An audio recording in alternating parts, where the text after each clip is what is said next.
Have you ever asked yourself this question? Why can't I hear God? You prayed, you cried, but heaven seems silent.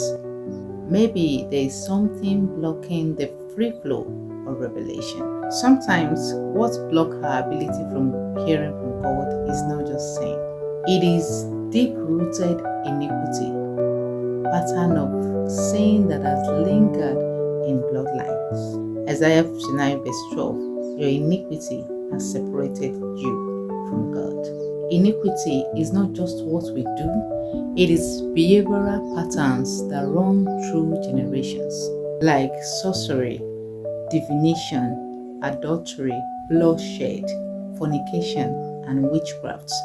And these acts might not be what you practice presently, but maybe what your parents or grandparents practiced even before you were born. Until we are cleansed from this sorcery, definition, and witchcraft, this can create a bridge or a wall between us and God. Another thing that can block the free flow of revelation is the place we worship. Where do you worship? You see, where you worship really matters, because it is not every altar that carries the fire of God. Some altars are altars of manipulation, perversion, and sorcery. And when you bow in those kind of place, your hearing become clouded. Your heavens is blocked. You no longer get access to divine revelations. 2 Chronicles 21 verse 11, Jeroboam built a high place and caused the people to commit fornication, where they worship. As a result of where they worship, where they bow, they find themselves committing fornication. Sometimes you are worshiping in a church and you are a devoted Christian who truly love God and want to serve God. But as soon as you start worshiping in this place, you started fornicating, you started masturbating, you started watching pornography, you started doing some kind of sin that ordinarily you wouldn't have. A corrupted altar can corrupt your behavior, thereby corrupting your ability to hear from God. And yes, sometimes it is not bloodline or altars or wrong altars or evil place of worship. It could be traumatized soul.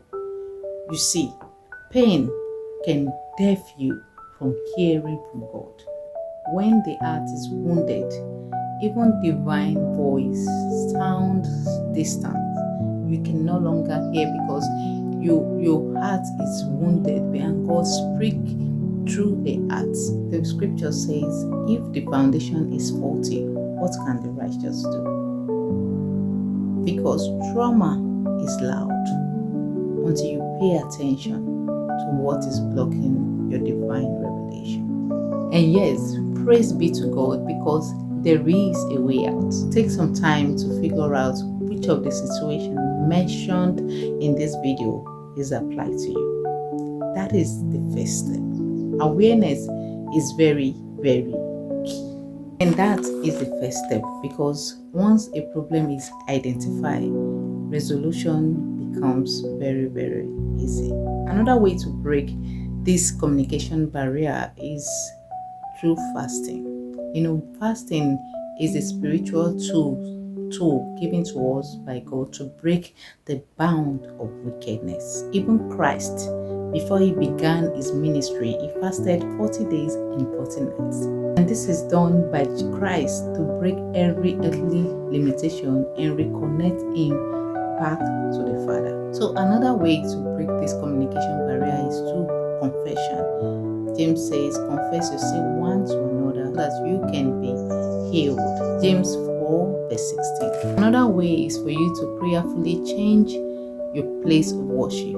Very important. You are not supposed to be loyal to denomination or to a pastor. Your loyalty is to God. So if God is communicating to you to change your place of worship, why not change your place of worship? But because that might be why you are having difficulty in hearing God's voice. You see, hearing from God is very, very important. All through Christ's life, he said, as my Father speaks, even so I speak. So Christ do not do anything on earth without hearing from the Father. So as a child of God, it is very, very essential that we hear from God. That is the original plan of God for us, for everyone, every of his children to hear his voice. God is still speaking, and he wants to speak to you especially in concerning the ministry he gave to you, concerning the talent he has given to you. So let God cleanse the frequency so that there can be free flow of communication between you and your Father. So thank you so much for watching. If this video really resonates with you, consider liking and sharing this video, and of course leave a comment below.